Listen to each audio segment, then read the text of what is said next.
out the mess. Drop it in the water, let the daughter find her image with the rest. She'll be learning how to breathe.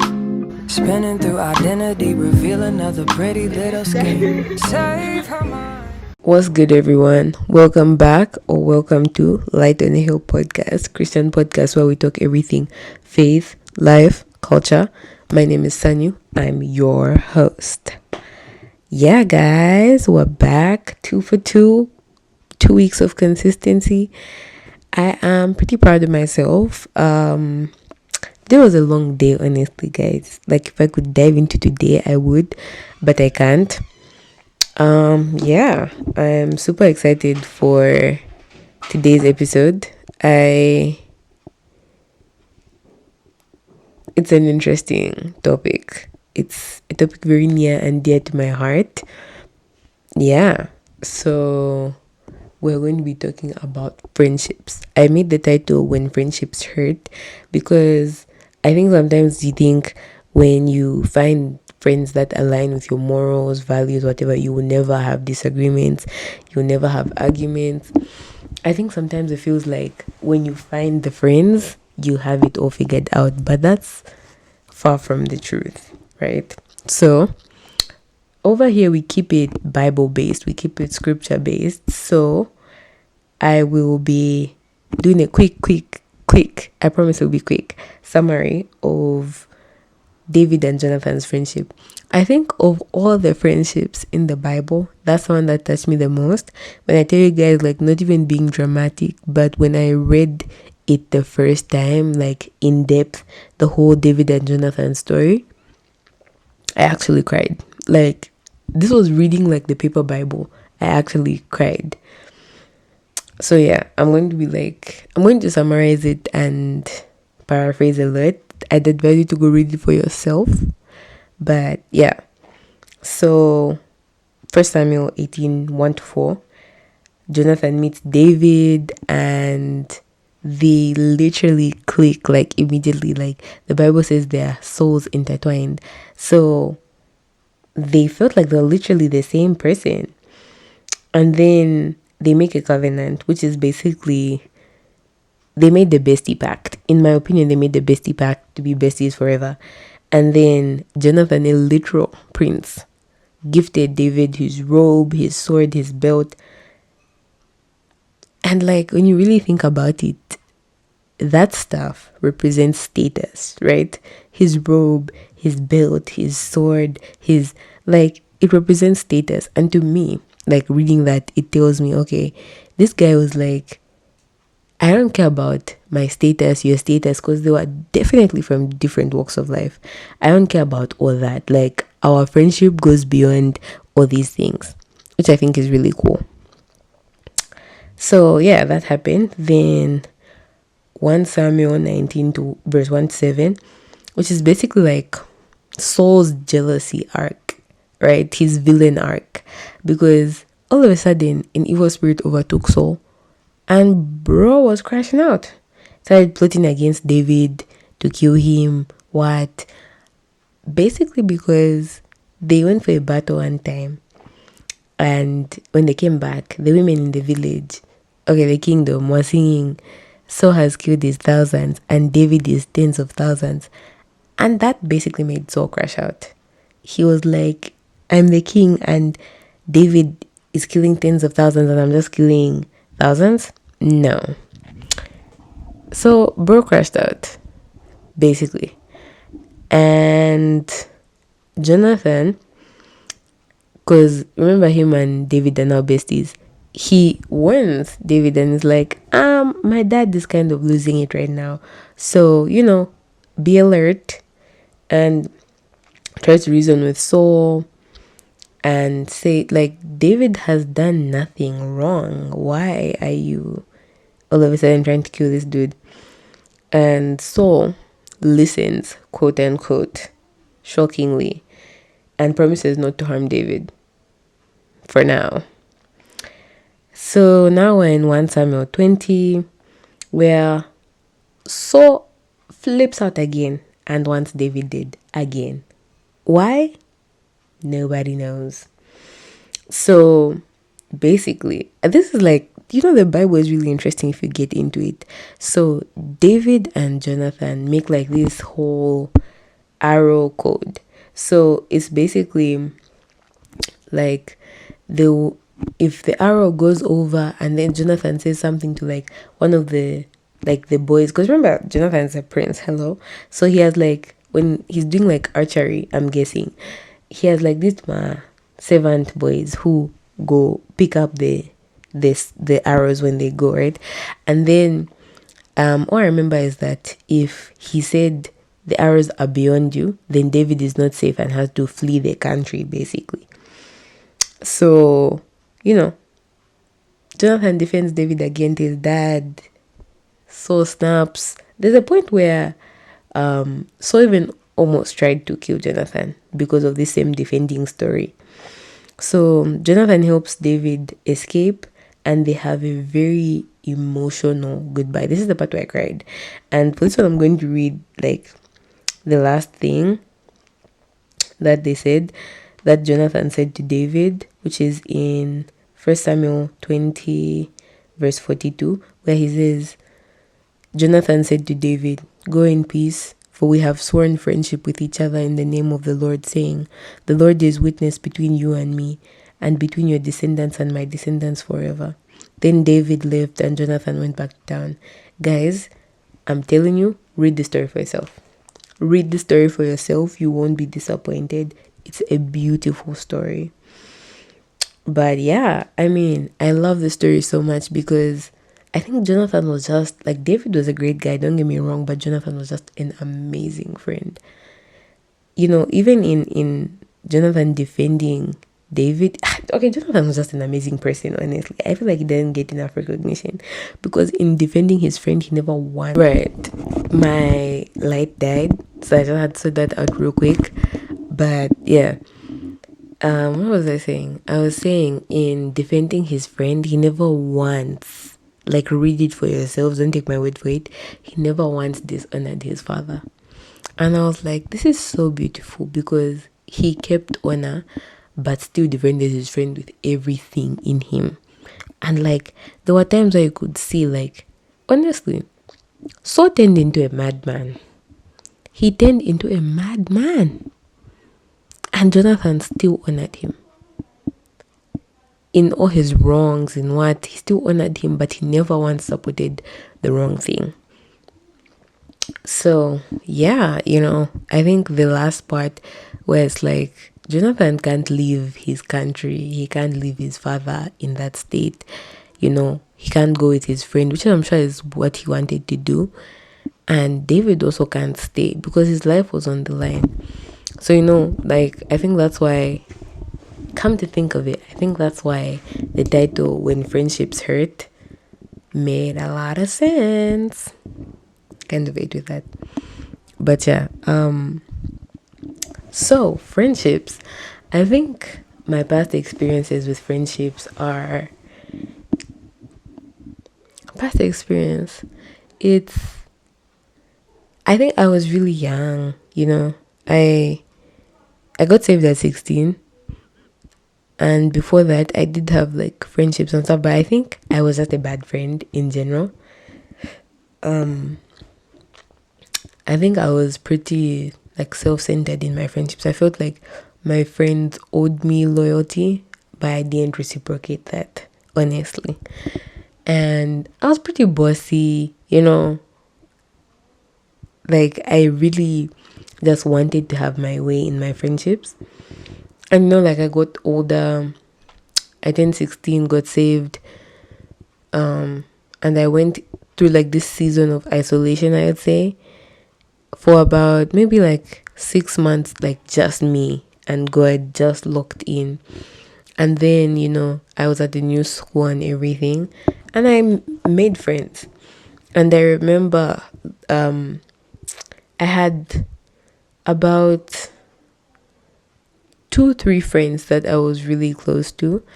And I remember one thing that like younger me really, like stood on business about was gossiping at the time. Okay, no, that sounds horrible. That sounds like I'd be gossiping now. I don't know. But I think the friends I made, I really enjoyed my high school friendships, like the last year of high school. I really enjoyed those friendships because I I think my values, what I stood for, were respected a lot. And finding people that, it's high school, like 12th grade, everyone is feeling grown, everyone is feeling like they have it all figured out. And then you have such strong beliefs, such strong, because mind you, like, this is like freshly after getting saved. And if you know anything about that, that's honeymoon phase. Me, I was delusional about God. Like, I full on would not even tolerate people that don't have those strong beliefs at the time. Like, I was just blinded by God, like purely, like just madly in love, literally like a lunatic. That's like, that was the vibe I was on. So the friends I had, I think, were really on a similar path and just like all around good people, you know. And for some reason, I felt like after high school, I am good. I have my friends. Like, I have my friends, so I'm good. But I quickly learned that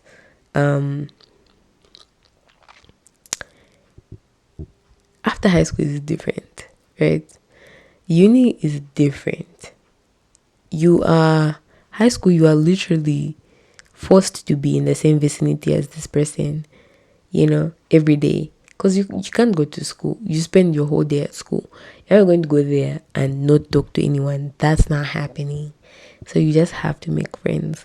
Uni, however, there's a lot more independence, a lot more freedom and stuff like that. You're not forced to do anything. You have to be intentional about making friends. You have to be intentional about maintaining the friendships you already have.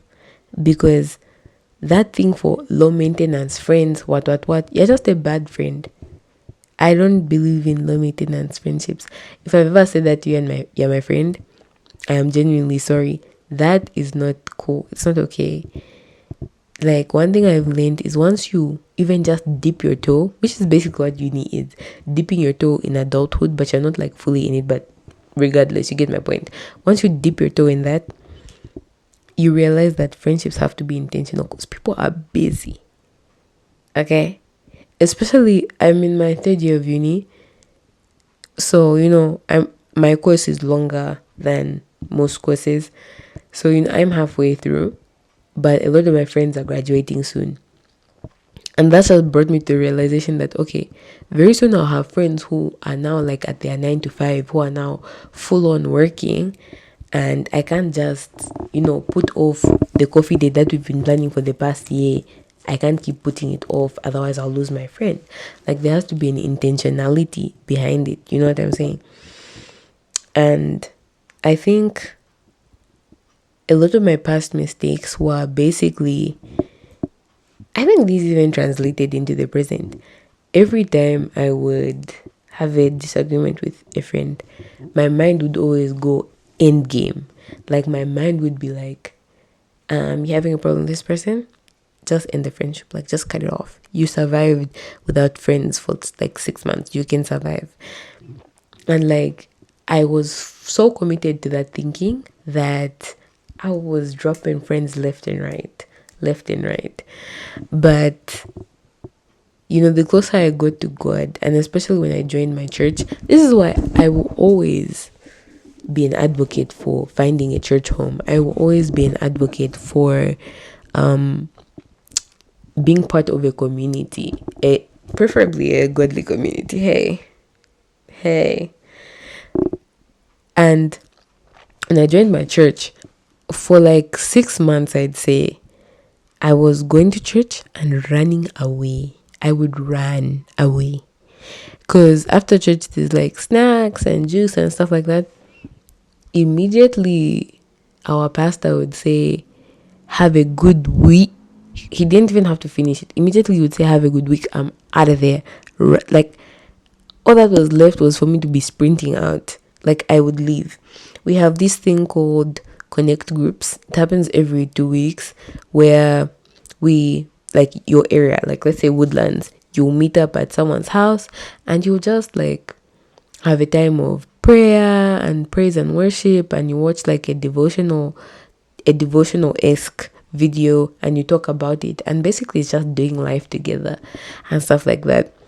And I remember when I would attend like Connect on campus, immediately after the discussions are done, after the closing prayer, I'm out of there. And when I really like dove into the community thing full throttle, like for real now, that's when I really realized like this community thing is so tea. Like it's so important. And I think something that was big for me that I learned from having connections with people and having real relationships and true vulnerability, I noticed that every time I would fall, it would take me so long to get up, right? Because the truth is, you stumble, you fall, whatever. Sometimes you genuinely don't have the strength. Like you're so deep in the pits, you don't have the strength to pick yourself up. The minute I allowed people in my life, the minute I showed true vulnerability, I would fall, have no strength to get up, and I would be lifted up by my friends. In prayer, in encouragement, in company, in presence. Like a preacher I really like, Pastor Philip Anthony Mitchell. He once talked about the ministry of presence, and it's so powerful. Like just having someone who genuinely cares being there for you. And I've seen God move in a way I've never seen. Because you'll be sitting having a casual conversation with your friends, and people start pouring out wisdom where they're even like, is this me? Like, is this really coming from me? And like, I think I'd say last year was probably, like, in terms of friendships, one of the best years I've ever had. Like, having connections with people, just it's beautiful. My favorite day, always look forward to a Sunday.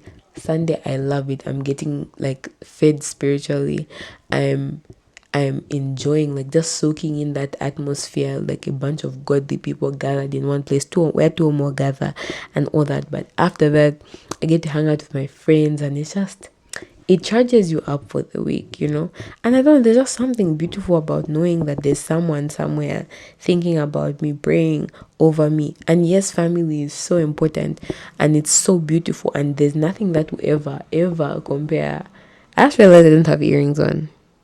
There's nothing that will ever compare to family, never. But genuine friendships, I think there's a proverb about it.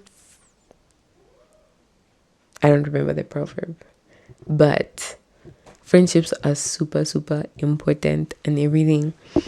And I think for me, a culture shock, I'll say, culture shock was finding these amazing people, being on cloud nine. Then reality hits, boom. Yes, you have things in common with these people. Yes, your values, like your foundations are the same. But these are people, like a whole nuanced being, a whole complex person with feelings, emotions, a past, memories, all these things that pour into who they are, and the uniqueness of it all. By virtue of the uniqueness, you won't agree on everything.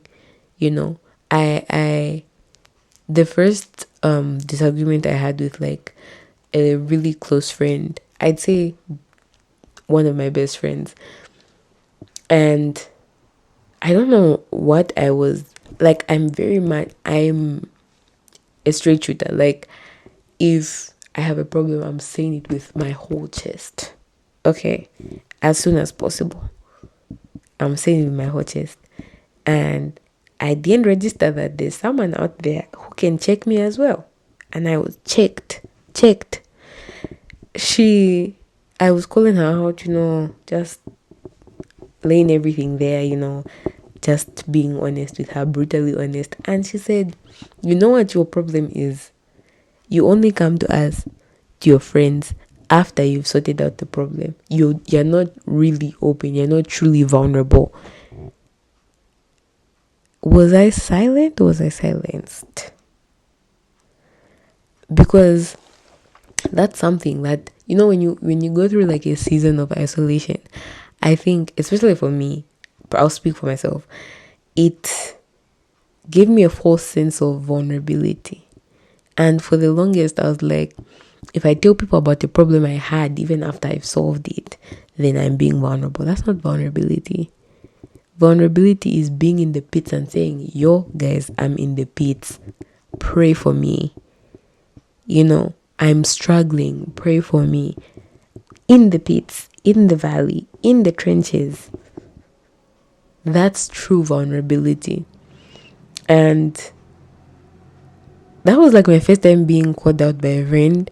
Because I won't lie, like sometimes I'm a bit stubborn, Like you'll be calling me out and I'll be like, no, but. And this time I was just quiet because it was so true and everything.